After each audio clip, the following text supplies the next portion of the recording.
Olá, sejam todos bem-vindos ao Caminho de Guermantes, podcast dedicado à literatura e às maravilhas das artes. Hoje, em um podcast muito pedido e aguardado, vamos trazer uma obra fantástica da literatura russa. Nós estamos falando da primorosa obra Crime e Castigo, de Fyodor Dostoiévski, um verdadeiro cânone da literatura universal. Mas antes de mais nada, nos apresentemos. Eu sou Joelson Matias e o criminoso, no momento em que pratica o seu crime, é sempre um doente. Oi, aqui é Karen e essa é a história de um homem confuso. Oi, eu sou Hector e todos nós iremos para a expiação. Cada um conduzirá a própria cruz até o fim. E esse é o Caminho de Guermantes. Antes de começar, gostaríamos que vocês seguissem nossa página lá no Instagram, ou _Caminho de Guermantes. Lá você vai encontrar stories, publicações sobre livros, dicas de leitura e dicas de como ler, principalmente. Se você estiver mais curioso, pode procurar também o nosso perfil lá no Medium, onde você pode encontrar textos sobre literatura, educação, dicas de leitura também e as maravilhas das artes. E o perfil lá do Medium também se chama O Caminho de Guermantes. Esperamos você lá. Como é de costume, sempre iniciamos nosso podcast falando sobre a vida do autor, mas dessa vez estamos falando de uma obra de Fyodor Dostoiévski, esse que já foi apresentado anteriormente com a obra Memórias do Subsolo. Então, excepcionalmente, vamos pular essa parte e já entrar na sinopse deste grandioso livro que é Crime e Castigo. Crime e Castigo se concentra na angústia mental e nos dilemas morais de Rodion Raskolnikov, um ex-estudante pobre em São Petersburgo que formula um plano para matar uma penhorista sem escrúpulos por seu dinheiro. Antes do assassinato, Raskolnikov acredita que, com o dinheiro, ele poderia se libertar da pobreza e realizar grandes feitos. No entanto, uma vez feito isso, ele se vê atormentado pela confusão, paranoia e repulsa pelo que fez. Suas justificativas se desintegram completamente enquanto ele luta contra a culpa e o horror e confronta as consequências do seu ato no mundo real. Como vocês podem ver, a sinopse de Crime e Castigo conta toda a história, porque é uma história até certo ponto simples quando se fala de amplitude, apesar de ser extremamente complexa quando se fala da temática que é abordada. Mas vamos iniciar e falar sobre cada elemento que Dostoiévski nos dá a princípio.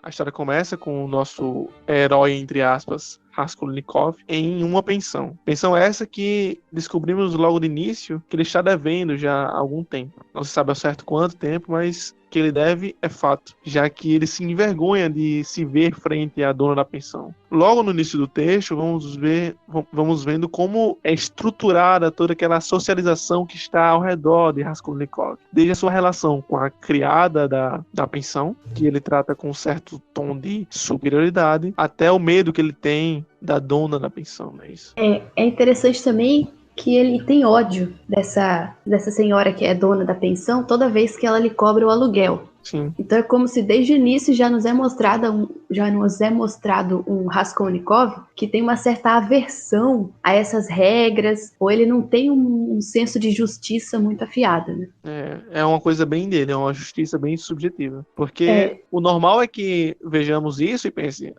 você tá devendo, tem que pagar. Só que ele se sente indignado, porque a dona do quarto que ele dorme tá cobrando ele.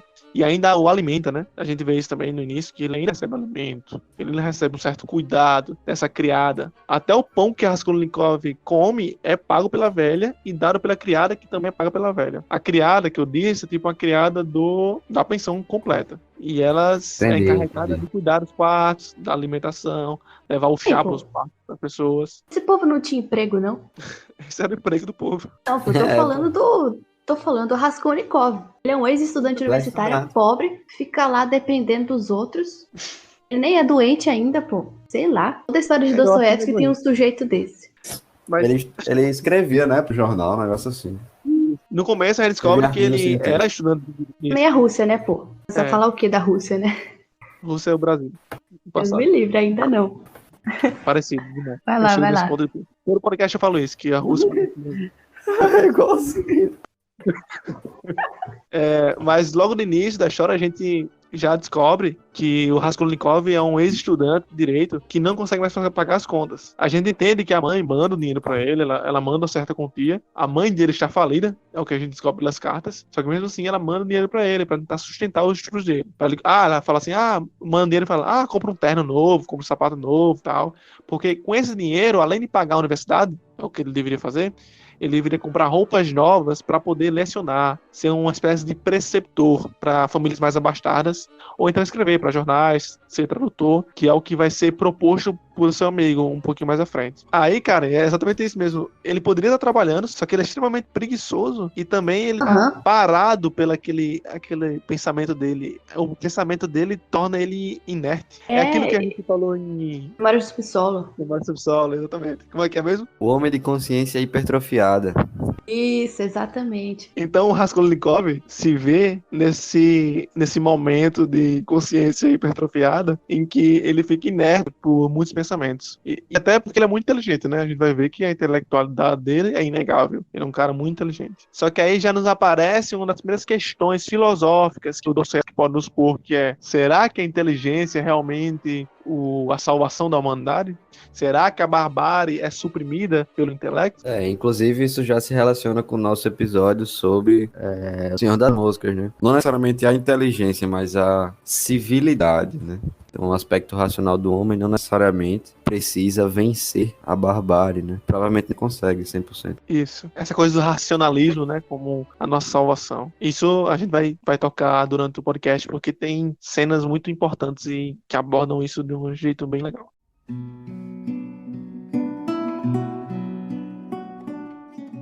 Depois desse início, em que já estava estabelecido quais são as relações do Raskolnikov com aqueles que compartilham o seu ambiente, ele desce as escadas da pensão e vai em direção à casa, né? Uma noite. É muito importante lembrar que nessa história estamos no verão em São Petersburgo. Não é tão quente quanto um verão para nós aqui no Brasil, mas com certeza é muito quente, porque os personagens durante toda a história são descritos como suados, né? Um pouco apressados. Inclusive, como vocês vão ver, o Raskolnikov vai ter ataques, vai ter quedas, desmaios, e sempre em momentos quentes, assim, né? Em lugares fechados, que tudo isso proveniente do aquecimento da cidade, né? Já que estamos no verão. Isso aí eu acho que contribui muito para essa ideia de tensão, assim. É um apavoro, porque o calor, querendo ou não, deixa todo mundo estressado, né? E o Raskolnikov, ele fica num quarto, e desde o início é descrito como um quarto pequeno, abafado, feio, e assim, contribui para essa agonia que dá até no leitor, que até se relaciona com a culpa dele depois, né? Sim, chega a ser até claustrofóbico.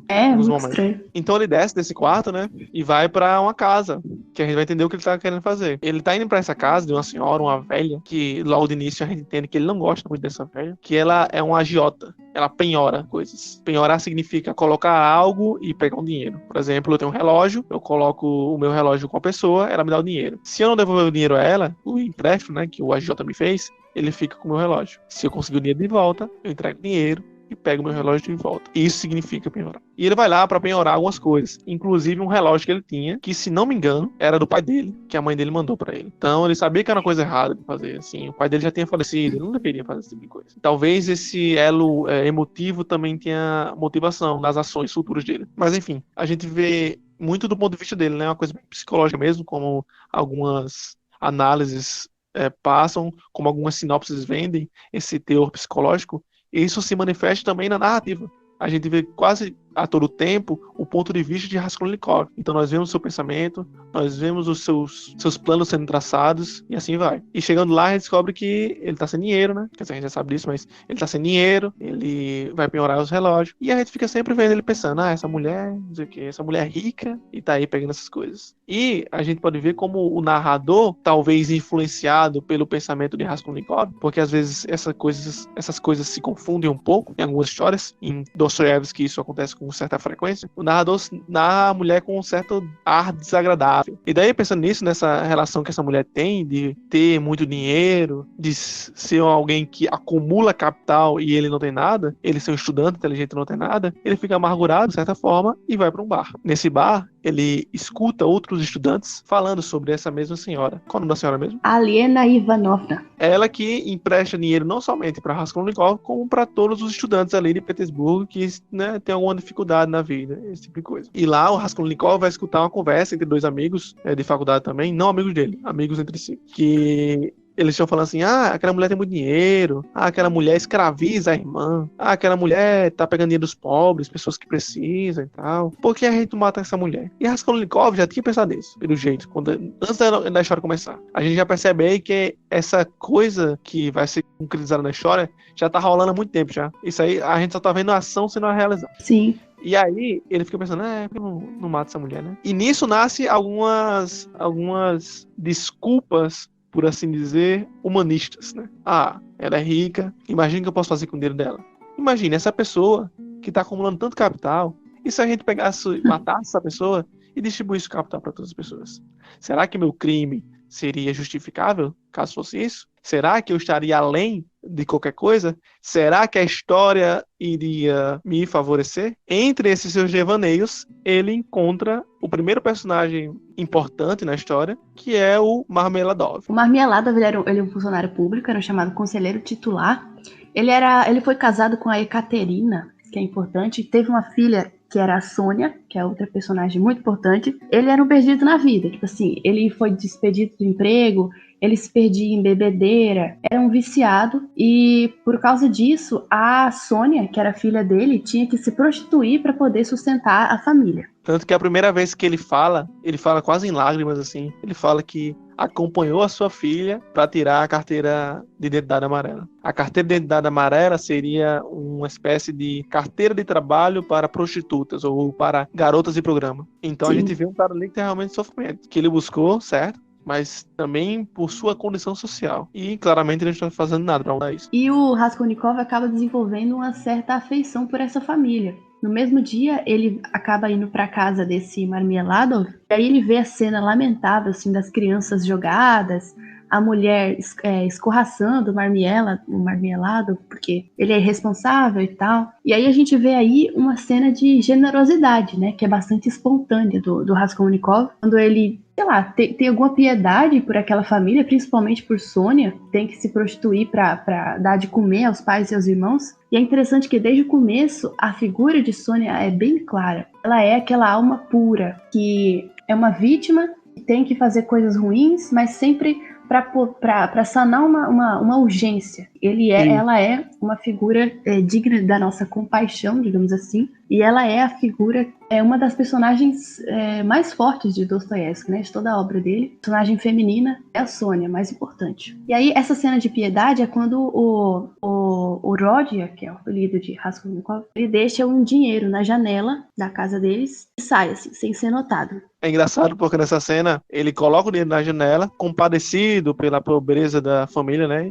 Ele vê as crianças lá jogadas ao chão, com fome, chorando, sem sapato, a mulher lavando a roupa, enquanto o homem bêbado chega em casa, que deveria estar trabalhando, mas não tá, porque está entregue ao vício. Aí Raskolnikov coloca o dinheiro lá, e tá todo mundo olhando pra ele, né? Porque é tipo um cortiço também. Parece que nesse tempo ali, tinha uma crise ali, porque ali é um momento, assim, por assim dizer, pós-feudalismo e pré-capitalismo, então as desigualdades sociais estavam bem ascendentes, assim, ainda mais pelos conflitos entre os revolucionários e o czar. Mas aí, o Raskolnikov também é pobre, né, como já foi estabelecido. Aí ele coloca o dinheiro na janela, aí ele olha assim e fala, caramba, eu vou precisar desse dinheiro. Ele pensa em voltar, mas não volta, porque tem muita gente olhando. Então a gente já vê um aspecto mais humano, assim, em Raskolnikov. Ele não é de todo mal, nem de todo bem. A mesma pessoa que estava ali planejando, na mesa do bar, matar uma senhora, ele também foi o cara que levou para casa um velho bêbado que teve que ver sua própria filha se prostituir e deu dinheiro para essa família. E logo após isso ele fala, e lá se foram meus 20 copex. Mas engraçado essa parte. Já você nem falou do bode expiatório, eu tava só esperando tu intervir ali. É o bode expiatório, meu irmão, é o bode expiatório. Eu ia falar, digamos a verdade, é o bode expiatório, pô. Vamos falar disso ainda.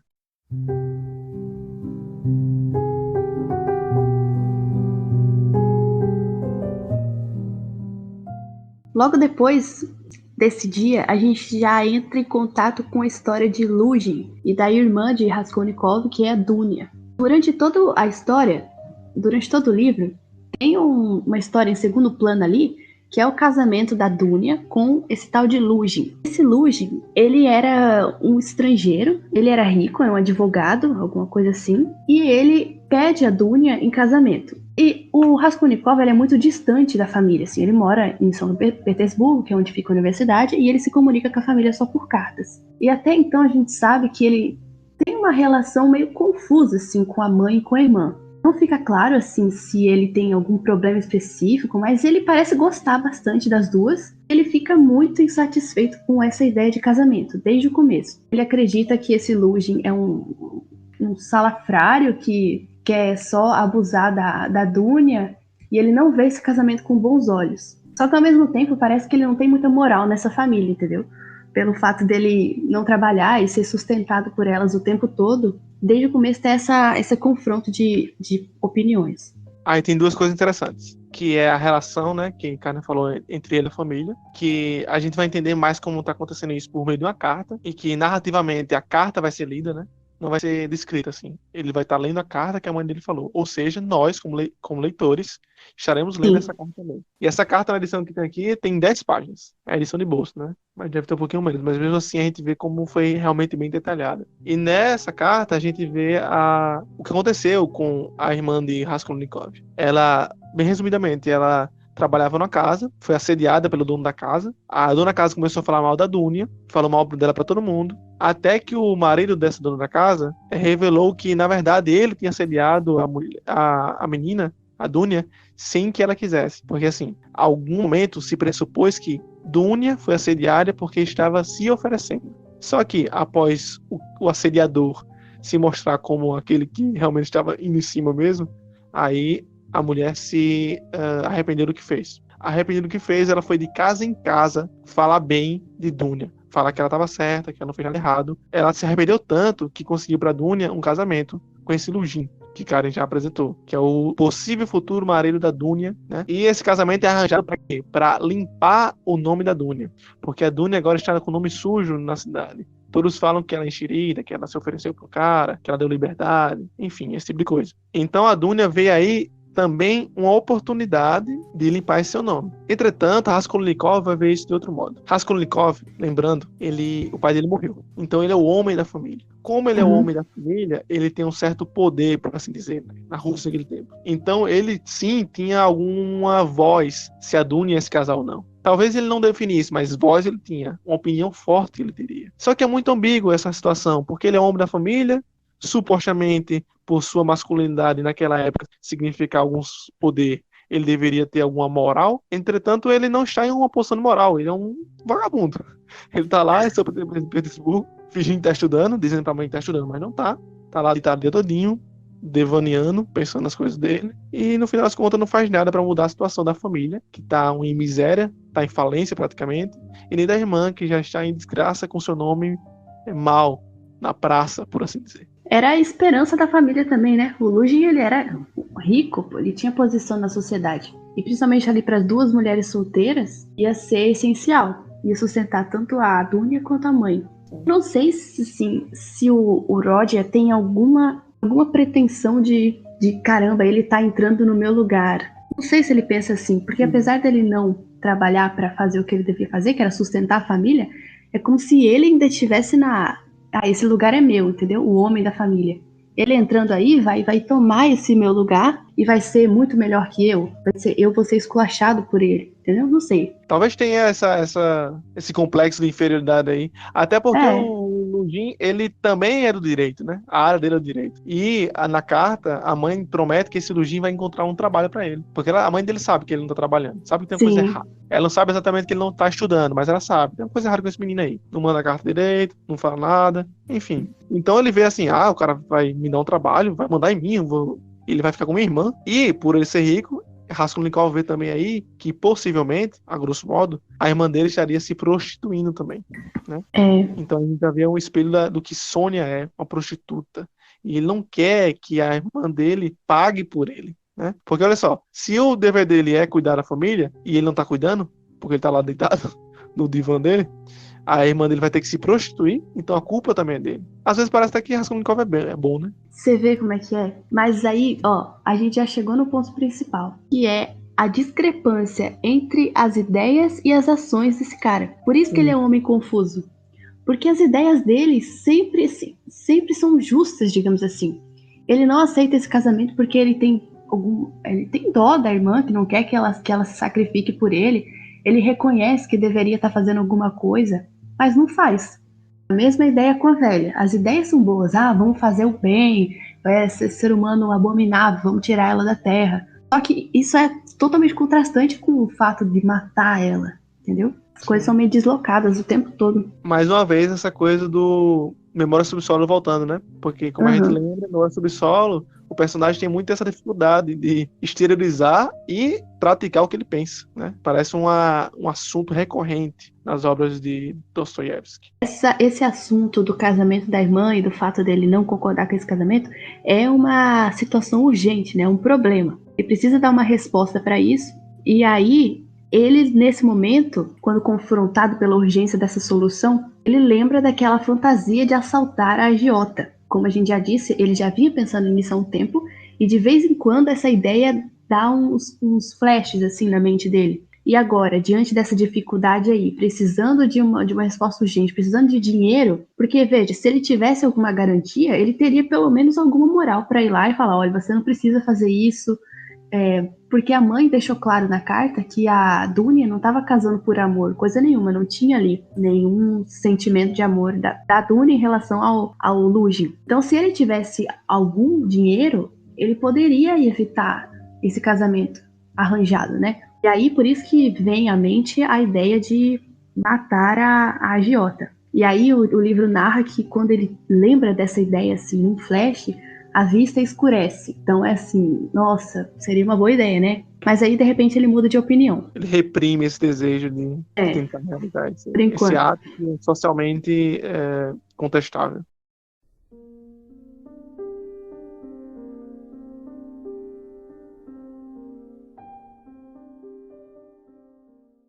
Nesse momento, o romance conta que ele teve um sonho horrível, né? Então ele volta ao momento da sua infância, onde ele tinha apenas 7 anos, lá na pequena cidade em que ele vivia, né? Estava ele e o pai. Então eles estavam prestes a andar em uma carroça, né? E aí o cavalo queria levar a carroça.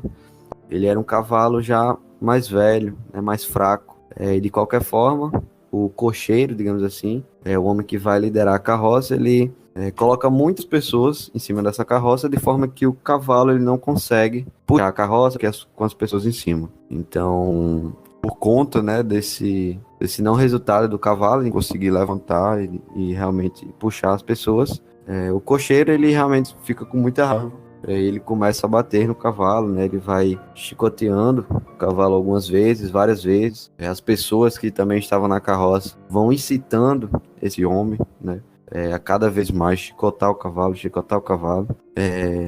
E assim vai por alguns minutos. Então o cavalo ele vai sendo ali espancado pelo cocheiro.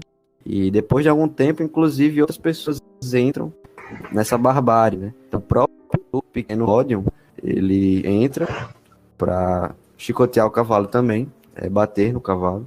E, né, todas as pessoas que estavam lá na carroça ficam incitando os dois que batam mais forte e que atirem, por exemplo, pedras ao olho do cavalo. Cada vez coisas mais violentas, ao ponto que, de fato, o cavalo ele vem a morrer através de um machado, né? Então, uma das pessoas que estava lá na torcida, entre aspas, disse que seria uma forma mais fácil de acabar com o cavalo, seria com o machado. E aí o Mikolka, que é o cocheiro, ele, digamos assim, toma a liderança nesse sentido e dá o último golpe no cavalo. E aí conta que o pequeno Rodion, né, ele fica em choque com aquela cena. O Rodion, a gente já viu que tem sentimentos muito fortes, né? Ele tem uma paixão, realmente, ele tem um sentimento humano que leva ele a atitudes de caridade em alguns momentos. E aí, quando ele era menininho lá, vendo essa cena, ele pergunta ao pai, por que mataram esse pobre animal, né? E ele diz que a própria voz dele quase não sai enquanto ele faz essa pergunta. E o pai dele simplesmente responde que são atitudes de pessoas bêbadas, né? Que aquilo como se fosse normal, como se aquilo acontecesse, né? Pelo simples fato de algumas pessoas estarem alcoolizadas, enfim. Então ele banaliza toda a cena, que pro Rodney foi traumatizante, e quando isso termina, né, após essa frase, ele acorda de fato, né, relembrando a questão do machado com o plano que ele tinha em mente, né, sobre a velha agiota. Sim, aí ele fica muito chocado com a cena. Aí o livro até diz que ele tá lívido, parece deslocado. Ele lança um grito, abre caminho por entre a gente, vai até a égua, já tá deitada, né, caída, abraça a égua, faz carinho na égua, beija ela, e depois desse momento, assim, de muita tristeza e de compadecimento com o animal, ele levanta-se num salto e, arrebatado de furor, lança-se com os pequenos punhos cerrados contra Mikolka. Era o cocheiro que matou o animal. Vemos aí um homem que vai salvar a humanidade, pô. Isso aí tá tirando onda, mas é um prato cheio, viu? Pra análises freudianas aí. Tem um pai, tem morte, tem Pelo sangue, amor de Deus. tem símbolo. Ele pegou o machado antes, tipo assim, ele já tinha pensado no machado antes. Eu não lembro desse machado, pra falar a verdade. Não sei que hora que aparece. Cara, aparece um sonho. Um aleatório aí. É um aleatório que fala na torcida lá. Use um machado, né, que é a forma mais rápida. E aí o Mikolka vai, pega o machado e grita, ele é meu. Vai lá, pega o machado e mata. No caso, assim, tipo, devagando aqui, é como se estivesse chegando pra ele a mensagem de que o mais rápido a se fazer, pra se matar a velha, seria usar o machado. Eu não tinha pensado exatamente assim. Eu tinha Você usado Isso. o Exato. machado como ideia. Exato. Porque essa fala é importante. Não tinha pegado, não. E aí, inclusive, ele pensa, quando ele acorda, ele fala assim, ó, meu Deus, será possível que eu vá abrir com um machado o crânio dessa mulher? E aí ele fica pensando um pouquinho e ele fala assim, eu bem sabia que não era capaz de praticar tal crime. E pra que eu me atormento com essa ideia? Então, tipo, é como se ele já soubesse, né? Que ele não tem Sim. a força, digamos assim, para estar cometendo um ato como aquele e não sofrendo todas as consequências psicológicas que ele vai sofrer. Ele já sabe. Mas ele... O sonho ele interpretou claramente como uma alusão direta ao crime que ele estava prestes a cometer, né? Porque assim, nem sempre como... já que você falou de Freud aí, o mais importante do sonho é a interpretação que o sonhador dá para o sonho dele, né? Então, com um sonho desse, que tipo de interpretação ele poderia tirar com isso? Poxa, ele poderia lembrar, poderia pensar na compaixão que ele teve com o próprio pobre cavalinho e, sei lá, tentar dar outro significado para isso. Poxa, né? Olha que compaixão que eu tive, por que eu não consigo ter essa compaixão na vida real? Não, mas a ideia ali foi, sei lá, acho que ele nem deu muita atenção para isso. A ideia foi o machado como um prenúncio do assassinato que ocorreria em breve.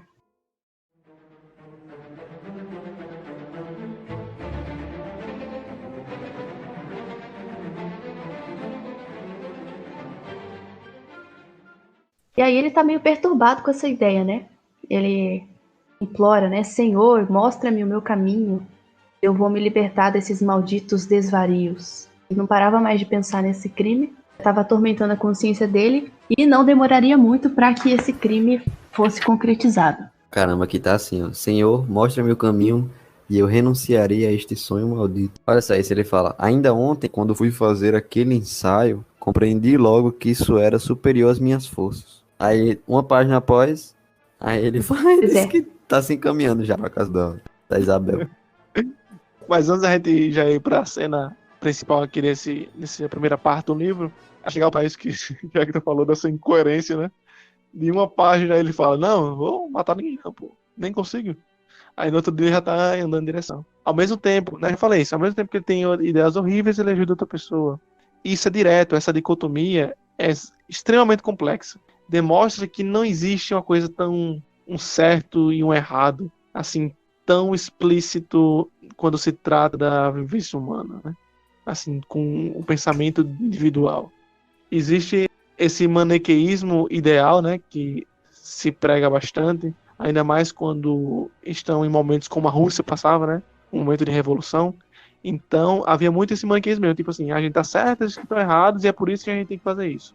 A gente tá certo, que tá errado, é por isso que a gente tem que matar. Isso também acontece com o próprio Raskolnikov. Mas a gente vê que a ideia que Raskolnikov tem de bem e mal bem definidas não se manifesta em Raskolnikov assim. Uma hora é bem, outra hora é mal. E assim ele vai. Ele é incoerente, ele não é perfeito. Incoerente, exato. Ele não tem uma linha, né? Isso. E engraçado que ele passa o dia pensando, cara. Ele não é muito específico aqui em que ele pensa, mas em Memórias do Subsolo, a gente sabe que o homem do subsolo, ele pensava, tinha aquela ideia do romantismo, né? Ele pensava nas coisas belas, nas coisas sublimes, vivia no mundo ideal. Aqui provavelmente era a mesma coisa. Você vê que de vez em quando ele tem umas pontadas assim de ideias. Esse aqui é o ideal, vamos fazer o bem. Mas é sempre discordante as suas ações com as suas ideias. Tenho quase certeza, pelo que se mostra posteriormente durante o romance, que pode ser exatamente esse ímpeto da juventude de querer mudar as coisas, de construir um mundo melhor, de construir esse paraíso na Terra. Essa coisa bem de utopia mesmo, utopista, por assim dizer. Sim. E ele se coloca do lado do bem, né? Isso é importante ver. Tipo, a gente tá falando aqui que se manifesta muito claramente o bem e o mal nele porque ele é incoerente. Mas ele se acha do bem. Ele acha que todas as suas escolhas, todas as suas ações tendem ao bem maior. Que é um bem maior que foge do nosso pensamento judaico-cristão de bondade, de abrir mão de coisas, mas ou que depende de Deus, mas sim um bem que é construído por nós, no caso de Raskolnikov, que se acha alguém superior, isso a gente já vê desde o começo, para pessoas que ele possivelmente iria controlar, não se sabe. Isso aí também é outra coisa que a gente pode discutir mais à frente. E também, só para fechar isso, eu acho que ele não fala muito do que ele pensa, porque o que ele pensou para cometer esse assassinato é um plot da história, né? É uma ferramenta da história que vai se revelar só no final do livro. Coisa do Napoleão, não? É, Napoleão, exatamente. Pois assim, até o final do livro a gente não sabe por que ele matou a mulher. A gente fala assim, não, é porque foi para salvar a irmã e a mãe. Não, é porque ele era do bem. Porque ele se achava que era do bem. Que ele era um revolucionário e queria acabar com a luta de classe, acabando com aquele que contém o capital e tá acumulando capital. Mas não é só isso. Tem isso também, mas isso tá tudo pela frente do que o plano geral dele, que é provar a sua superioridade. Mas aí a gente fala mais à frente, que é no momento que ele fala isso, né? Que ele explicita isso em suas palavras. Sim. Ele fala várias vezes, né, no caso. Antes de acontecer esse sonho, o Raskolnikov vai sair, né, pra tomar um ar. O Raskolnikov anda muito durante toda a história. É sempre assim, a história é isso. Acontece uma coisa aqui, outra ali, ele vai andar pra pensar. Acontece uma coisa aqui, outra ali, ele vai andar pra pensar. Em um desses passeios, entre seus devaneios, ele vai passar pelo mercado, né? Uma feirinha, por assim dizer, onde o pessoal da Alemanha tá lá, porque tem muito alemão nesse tempo na Rússia, e normalmente eles vendiam coisas nas feirinhas. E eles estão lá conversando, e a irmã da velha, a velha agiota, está lá. E dois comerciantes estão negociando alguma coisa com essa irmã da velha e falam o seguinte pra ela: venha pra cá a tal hora que a gente conversa sobre isso. Raskolnikov, muito perspicaz, já com seu plano em mente, né? Ele pensa assim, se eu for na casa da velha nessa hora, então ela vai estar sozinha. Então eu vou poder concretizar meu plano de assassiná-la.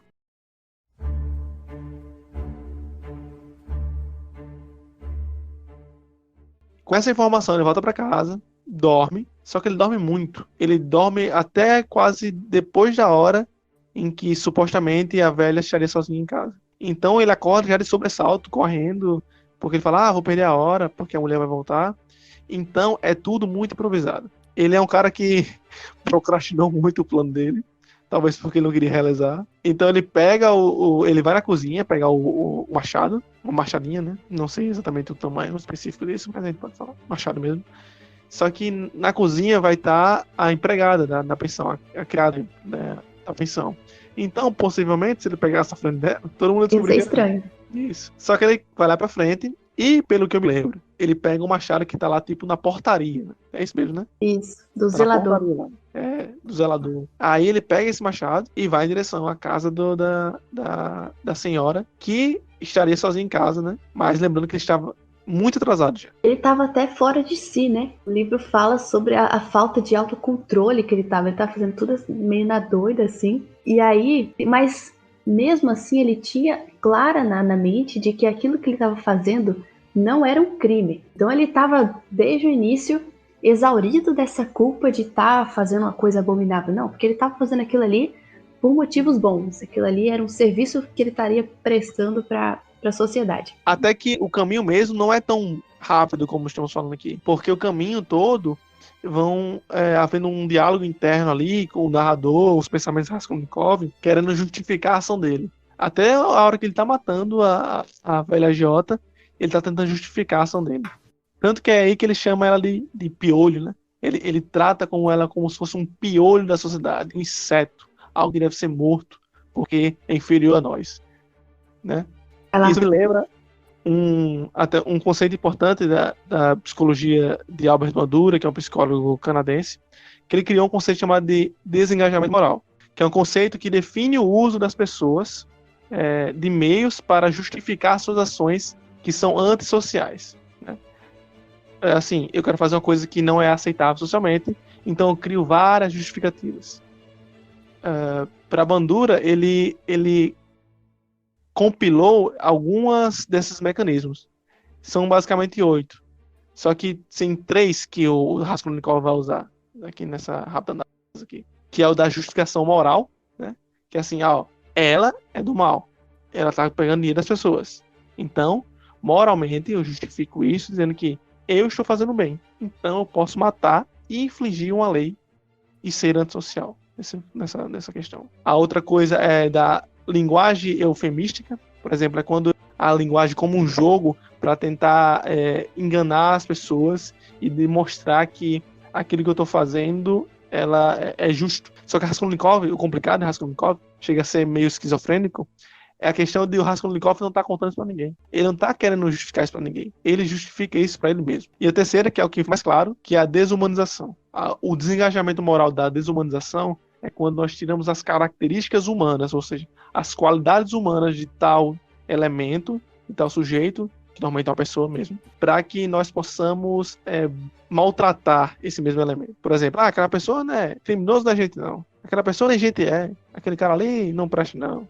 Enfim, você vai retirando essas qualidades humanas para que o seu espantalho se torne algo inumano e que, moralmente falando, não está dentro dos costumes sociais. Então eu vou poder fazer o que eu quiser com esse elemento desprovido de características humanas.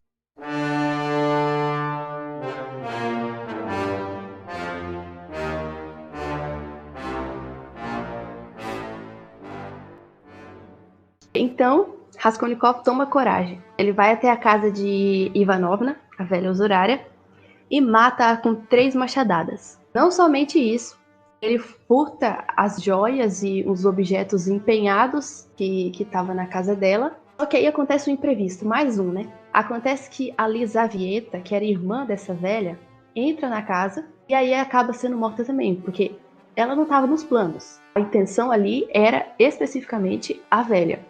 Mas ela seria uma testemunha ocular, né, daquele fato. Então ele, no ímpeto, vai lá e mata ela também, com uma machadada. Aí um visitante se aproxima, aí ele corre para dentro do apartamento, fecha a porta e, claro, não atende. Mas os visitantes batem na porta e veem, né, que tem alguém lá dentro, porque eles sabiam que tinha alguma coisa estranha, mas mesmo assim eles vão embora, porque ninguém atendeu. Aí ele consegue escapar sem ser visto. Tem uma coisa importante aí. A porta não estava trancada. Ele entra e ela encosta a porta. Talvez ela tenha sentido que ele estava um pouco estranho, sei lá. Ela encosta a porta e ela sempre tranca a porta com ferrolho antes de negociar. Dessa vez ela não trancou a porta. O medo dele lá na frente é esse. A porta ficou aberta o tempo todo. Alguém me viu. E ninguém quer me dizer quem foi que viu. O que aconteceu.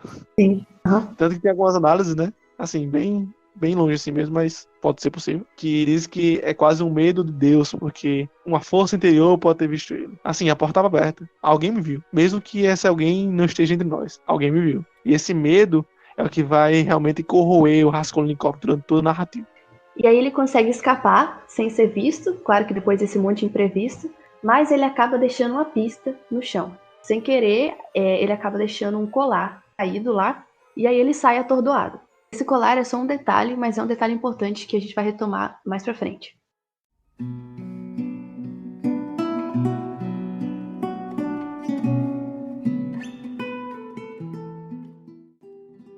O Raskolnikov, então, fica bastante atordoado por causa disso. Então ali a gente já começa com esse bombardeio de informações, de pensamentos. E aí ele cogita até, logo aí, confessar o crime. Porque a culpa é muito grande. Porque é muito interessante a gente perceber assim que o Raskolnikov, antes do crime e depois do crime, são duas pessoas completamente diferentes. Independentemente do que ele tenha concluído sobre essa ação específica, esse efeito moral disso que ele fez, eram pessoas absolutamente diferentes. E aí ele cogita confessar para livrar dessa culpa, que não consigo nem imaginar, né? Deve ser um fato gigantesco, mas ele não tem coragem. Então ele sai de lá, e logo que sai do local do crime, ele já começa com a suspeita de que farão uma busca no seu quarto.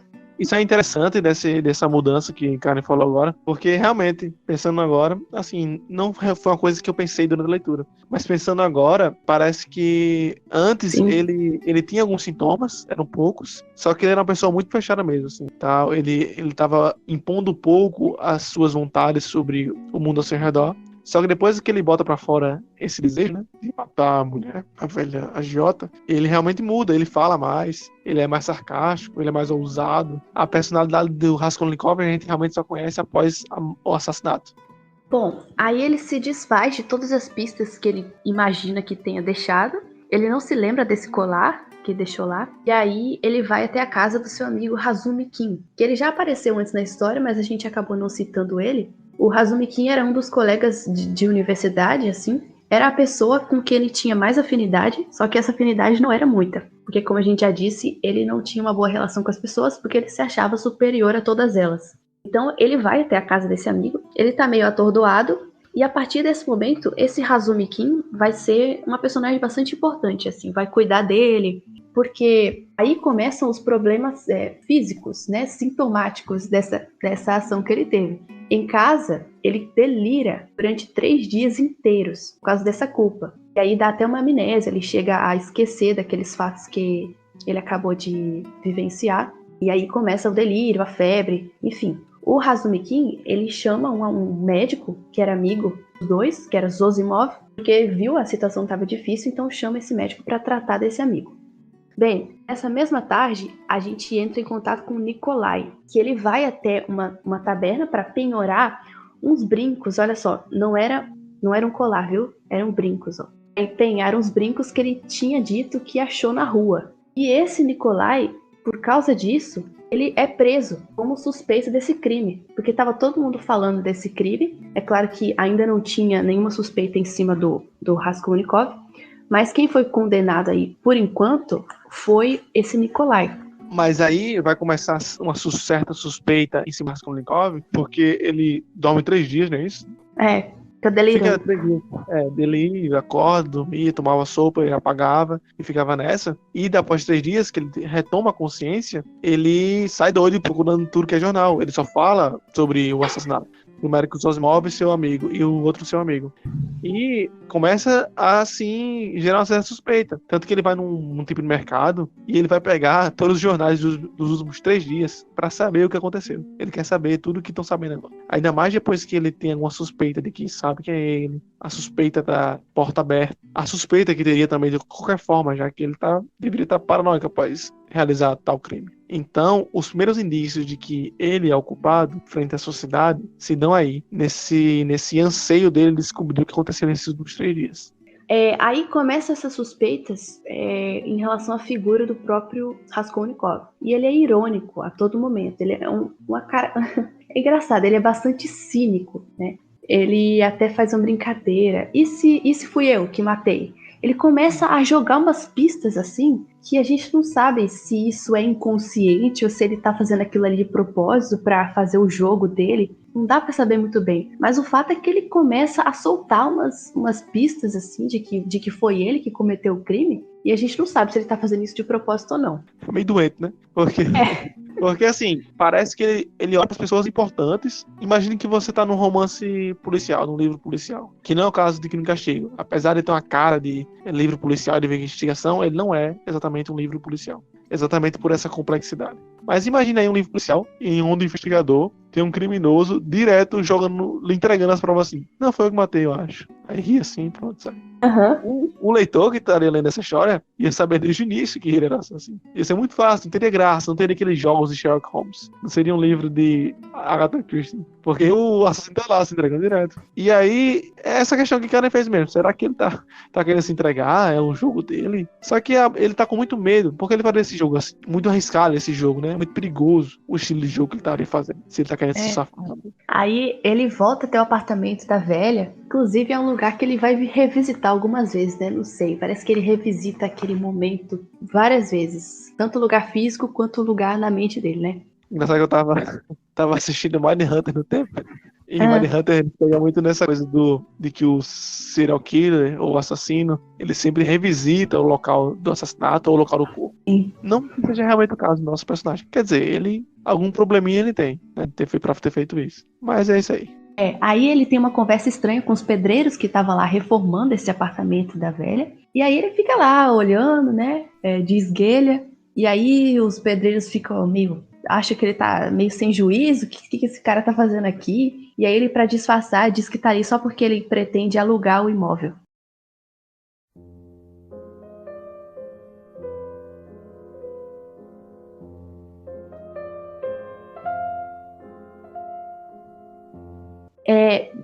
Logo no final dessa segunda parte, a gente tem a morte do Marmielado, que era aquele sujeito perdido lá da casa da Ekaterina e da Sônia, que é bem triste, inclusive, o funeral dele. Acho que não é nessa parte ainda que acontece o funeral em si, mas a gente sabe que ele morre. E aí, ele morre atropelado por uma carruagem, eu acho. Sim, conta aí, não lembro não.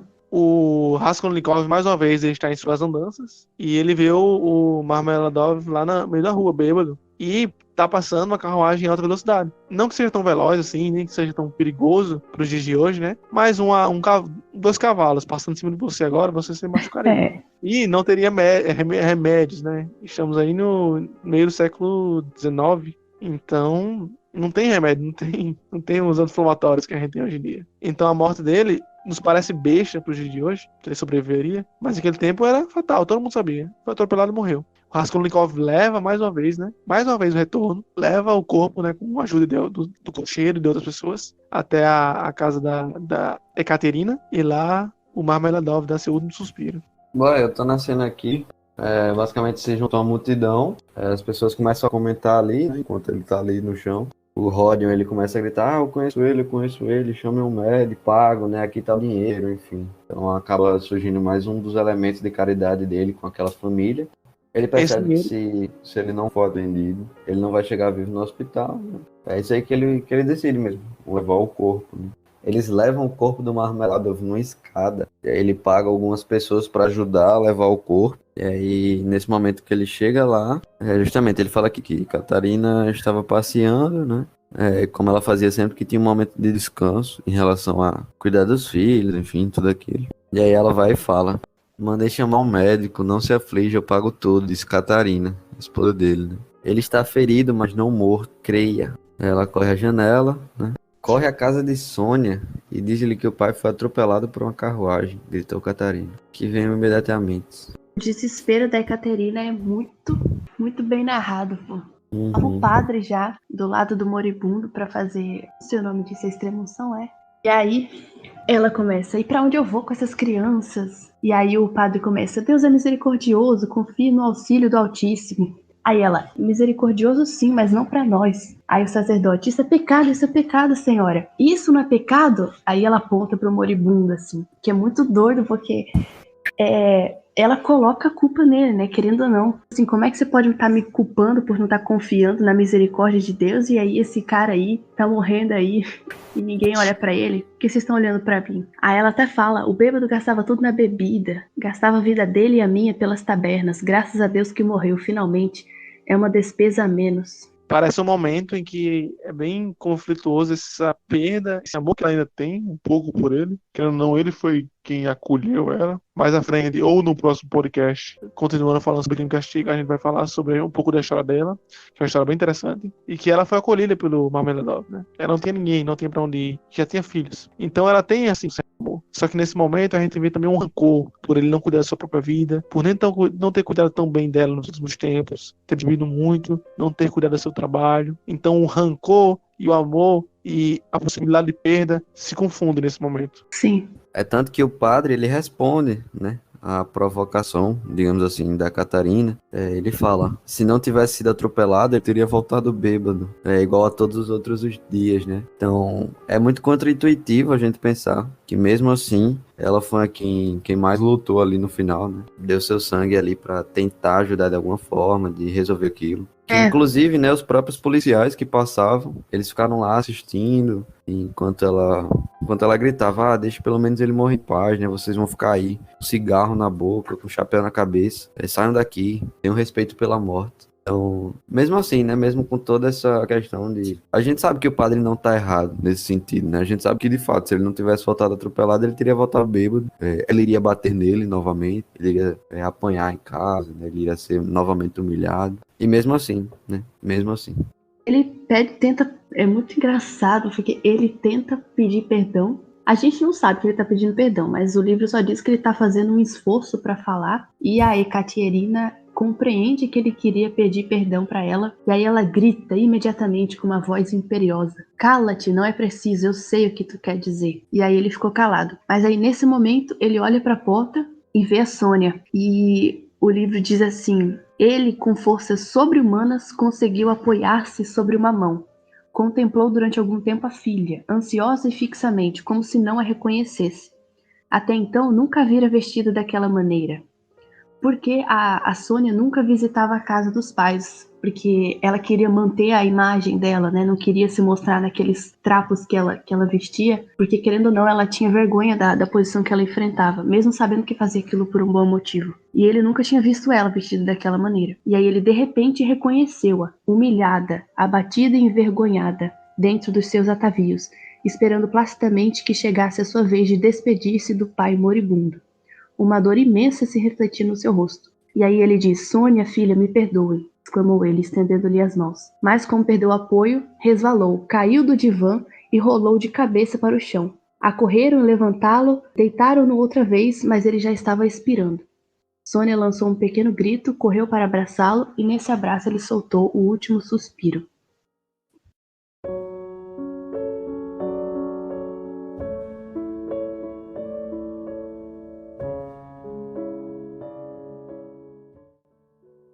Tida toda essa emoção da morte, né? Tá todo mundo reunido ali. O Ródio, ele se vê mais uma vez comovido com aquela história, comovido com toda aquela situação e dá todo o dinheiro que ele tem, praticamente. Todo o dinheiro que a mãe dele se esforçou para dar ele, para enviar para ele ali. Ele vai lá e entrega para a família, né? Para que a Ekaterina consiga viver por algum tempo com os filhos e que consiga ajudar também a Sônia. Essa cena também é importante porque é a primeira vez que a gente vê a Sônia, de verdade. Até então só se ouve falar sobre a Sônia, e tem um momento que a gente passou batido, que o Raskolnikov tá na rua e vê uma espécie de cafetão brigando com a mulher. E ele tá dormindo no banco, é algo assim, ele tá dormindo no banco, e quando ele acorda, acontece isso.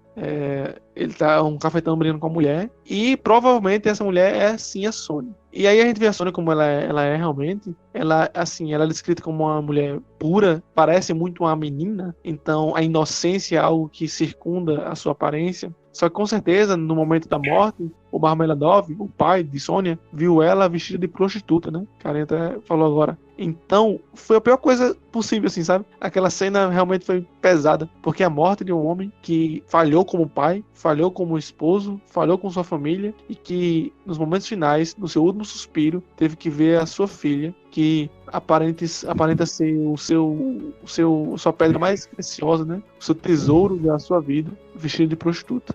E aí, depois disso, ele se encontra com um dos policiais, né, o Nikodin. Você aqui pergunta, né? Porque justamente o Raskolnikov ele já estava sendo, de certa forma, investigado. E ele fala, ele morreu agora, né? Ele teve o socorro da ciência, da religião, mas não aborreça muito a pobre mulher. E aí o policial ele vai falar, mas o senhor está coberto de... O senhor está manchado de sangue. E ele responde, sim, estou coberto de sangue. E aí o narrador explica, né, que ele falou isso com segunda intenção, sorriu, cumprimentou com a cabeça e começou a descer as escadas. Então, mesmo naquele momento em que ele tinha acabado de dar o dinheiro dele, por exemplo, para Catarina, ele ainda assim, né, quando ele entra em contato com o oposto, né, que seria a polícia, ele assume todo o lado cínico dele e continua mantendo essa imagem, né? E aí a gente já sabe o que vai acontecer. No final ele vai voltar para casa e vai deitar, vai dormir, vai ter um outro sonho, vai ter um outro acesso de febre. Porque é insustentável, né, manter esse nível de cinismo, sabendo que por trás disso não existe de fato uma convicção plena no que ele estava fazendo, no que ele fez. Mesmo depois de tudo isso, ele ainda fala com segundas intenções, ele ainda é irônico. E é aqui que ele começa realmente a se relacionar com a Sônia, né? Pelo que eu entendi. Parece que ele vai ter uma relação de proteção com aquela família, principalmente conectada à Sônia, que ele não tem com a mãe e a irmã, né? Parece que esse posto que ele não estava cumprindo na sua família, ele desloca, ele transfere para essa segunda família. Ele começa a cuidar um pouco, mas quase toda a sua energia ela é depositada na Sônia mesmo. Sim, é bem nítido isso. E aí começa o relacionamento amoroso deles, que, ao meu ver, não fica tão implícito que é um relacionamento amoroso mesmo, assim, sexual, por assim dizer. Mas, sim, começa o seu relacionamento aí nesse momento. Aí, assim que ele entrega o dinheiro todo para a família e encontra com o policial na escada e tal, continuando descendo as escadas, e aí atrás dele vem uma pequena menininha, que era uma das filhinhas mais novas do falecido Marmielado. E ela vem, assim, correndo atrás dele, porque até então ninguém conhecia o Rodka, né, naquela família.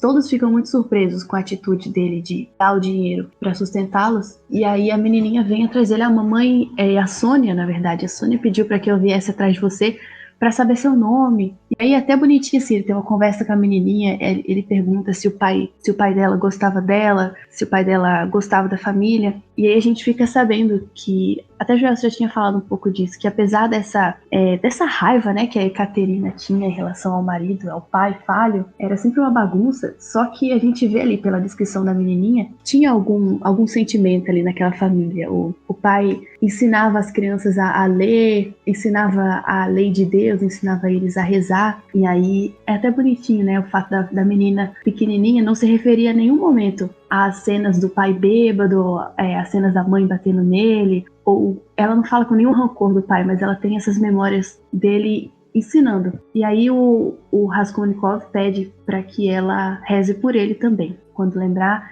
reze por mim. E aí ele deu a ela o nome e o endereço. Bem, nessa cena ele tem alguma espécie de esperança. O livro diz assim que ele tá com um pouco de raiva desse crime que ele cometeu, porque ele fica dizendo que a velha fica voltando na mente dele a todo momento, fica atormentando a consciência dele. E nessa hora ele tem um ímpeto de liberdade. Ele acha que finalmente ele vai conseguir se libertar desse negócio que ele fez e que fique para o passado, querendo esquecer, querendo se livrar dessa ideia, mas que a todo momento fica reaparecendo.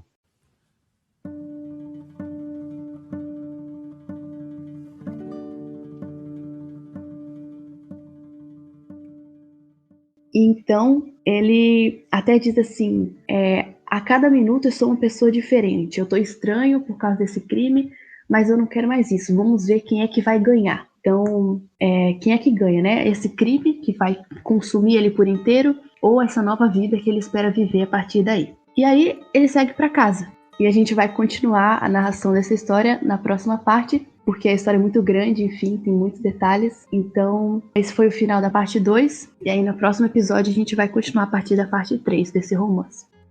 E esse foi mais um episódio do Caminho de Guermantes. Esperamos que vocês tenham gostado do episódio, assim como do livro escolhido. Esperamos que vocês tenham paciência e que escutem os próximos episódios que vão tratar desse mesmo livro. Como o cara anunciou no fim desse capítulo, nós tratamos da parte 1 e 2 do livro e vamos dar continuidade em próximos podcasts. Até a próxima semana, com mais um livro ou mais um tema e muito mais literatura.